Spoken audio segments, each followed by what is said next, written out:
Welcome to Philly Tech Connect podcast, where Philly's tech minds meet. CEOs, developers, dreamers. This is your space. Each week, we explore the journeys of tech innovators. Join us and be inspired. Hey everyone, Dave here with another episode of the Philly Tech Connect podcast.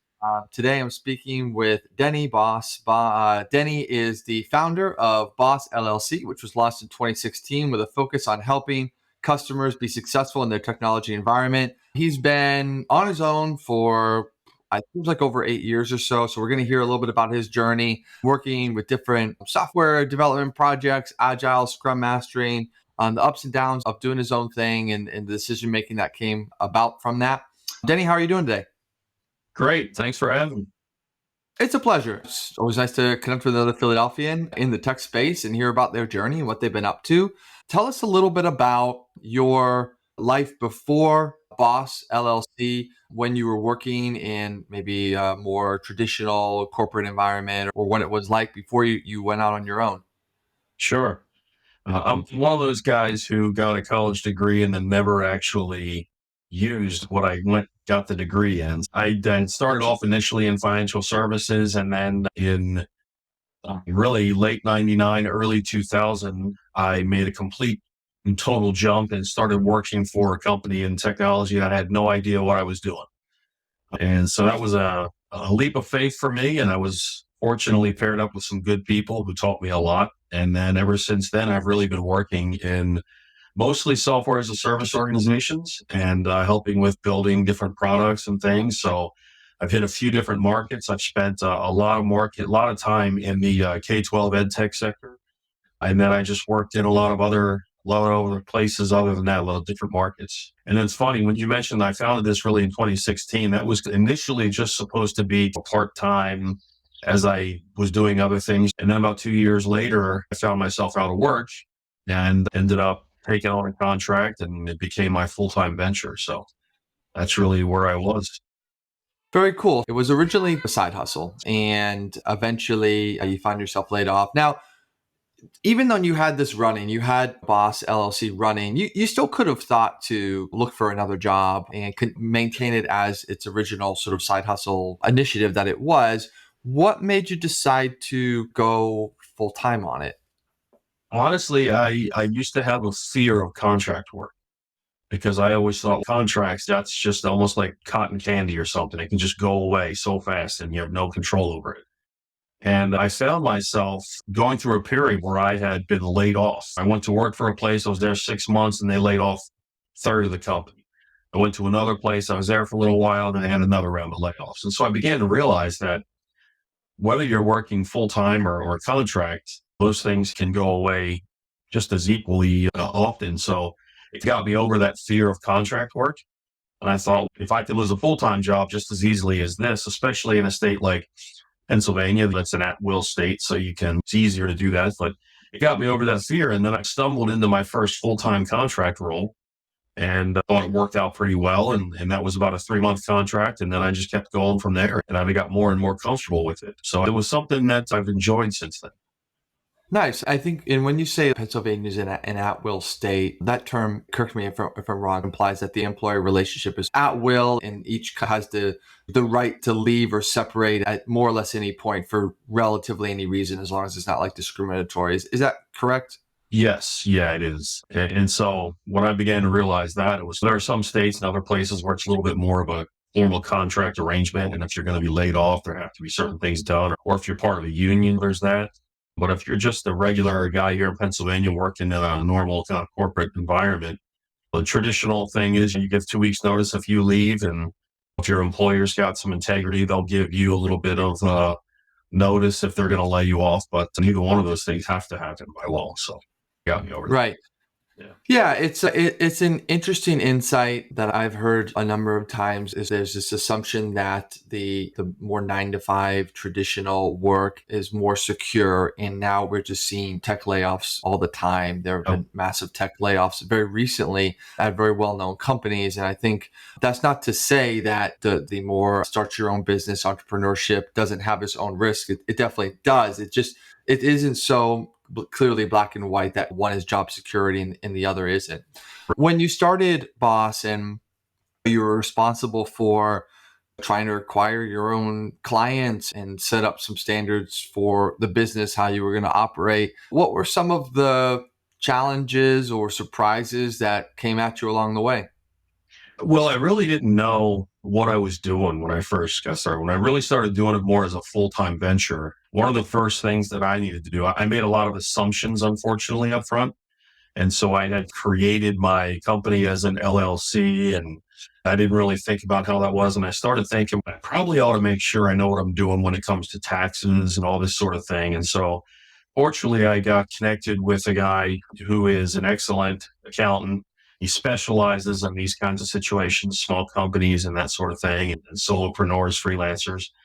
And so he helped me out quite a bit. If it wasn't for him, I probably would have lost about $16,000 just in taxes my first year because I didn't know what I was doing. So he stepped in and restructured some things for me and legally speaking, changed some things around so that to the IRS, I wasn't quite as vulnerable as an individual and I could do some things more as a company and save tax money that way. So that was a huge eye opener for me. And then just the other thing was you have to have one eye on what you're doing and one eye on what's coming next. And so there's a balance between knowing, all right, I have this contract now, but what happens? I don't know, maybe this is going to end in 6 months or something. So what am I doing after that?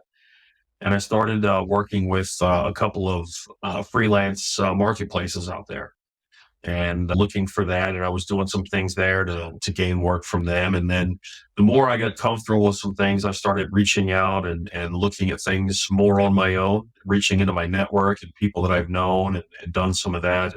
But getting started, those marketplaces were a big help to me to really find work. Yeah, that's great advice. I think a lot of us, when we go out on our own, we feel comfortable about the service more or less that we're trying to deliver because we have that expertise and we can rely on that. But the nuances around entity structure, taxes, legal, etc., are usually things that we haven't had a lot of experience with and can be quite complicated. It sounds like finding some advisors or just individuals to have those conversations with early on was key for just helping you maybe avoid some critical mistakes, right? Oh, yeah. And even in Pennsylvania here, when I had started my business and then I got caught in the transition from the federal marketplace for health insurance, then into the whole new petty marketplace, which was just for the state of Pennsylvania. So I had to change some things in the way I was doing there. I had to look into that. But all those things are things that when I was working full time, that was an HR issue. And I never had to worry about any of that. I was just doing my job. So now when you're doing this, all of a sudden, all of that comes down to you. I got to find what's the next contract? How am I going to get benefits for myself and my family? What about taxes? How does that work? And so you've got to do all those things, and you have to factor your rates in to take all of that into account, plus the fact that you don't get paid on holidays. You're not working, but that's just you don't work, you don't get paid. So you've got to factor all that in. So all those kinds of things I never really thought about and had to put a lot of thought into it. And thankfully I had some good folks that could give me some good counsel to help me really navigate that path early on.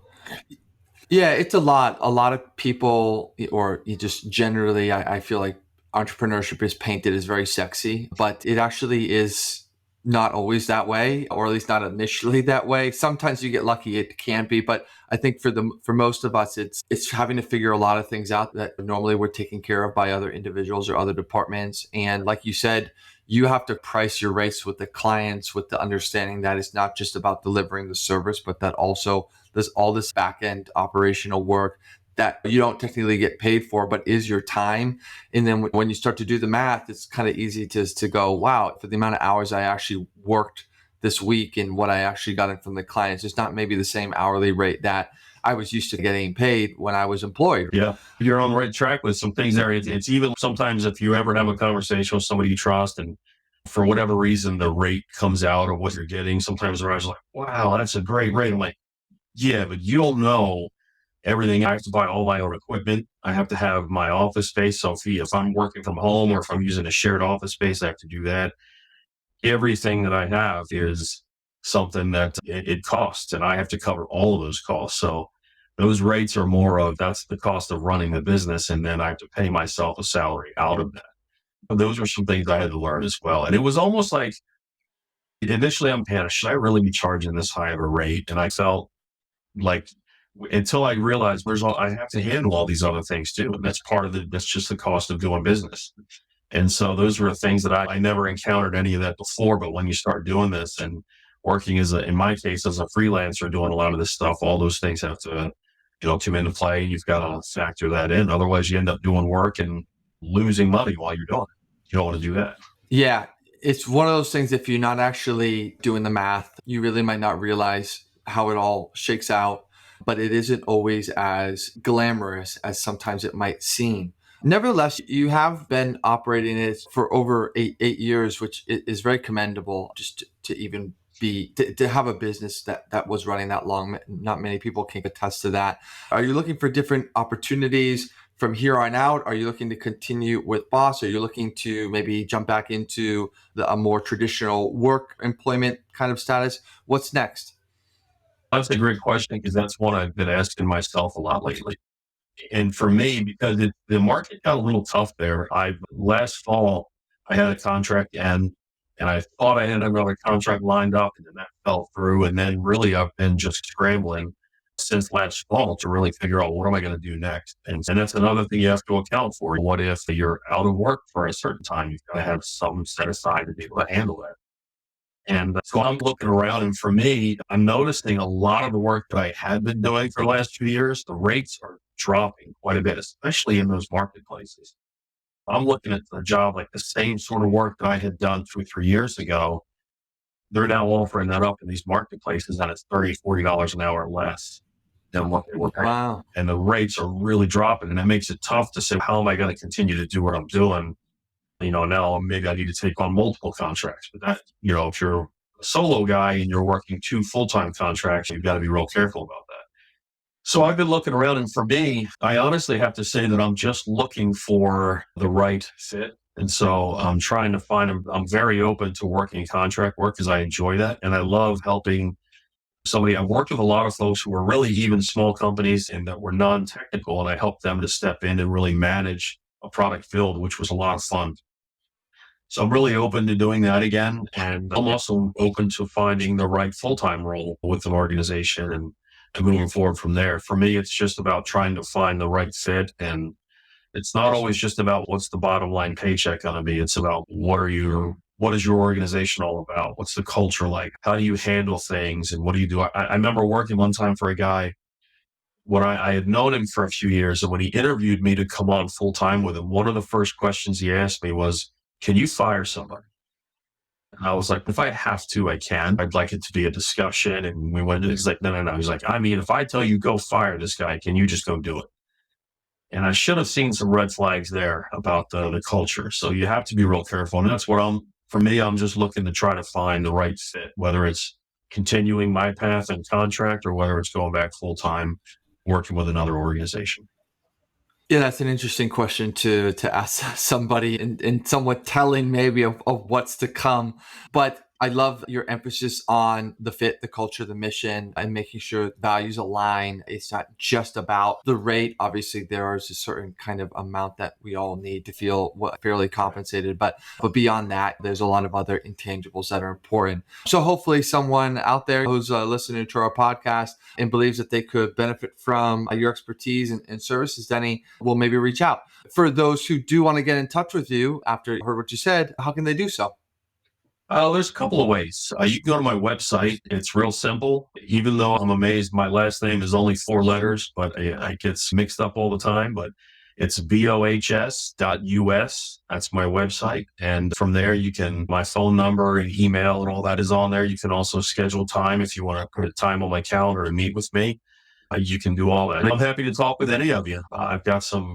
I think I've got some good experience and I love being able to share that. I've had the privilege of being mentored by some great people, and I love when I have the opportunity to share some of the things that I've learned with others as well. Looking forward to that.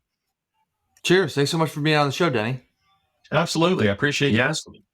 That's all for today's episode of Philly Tech Connect. Join our community at phillytechentrepreneurs.com. Special thanks to our sponsor, Shortlist.io, a digital marketing agency specializing in top-notch link building, content strategy, and web design. Stay innovative, Philly, and see you next time on Philly Tech Connect.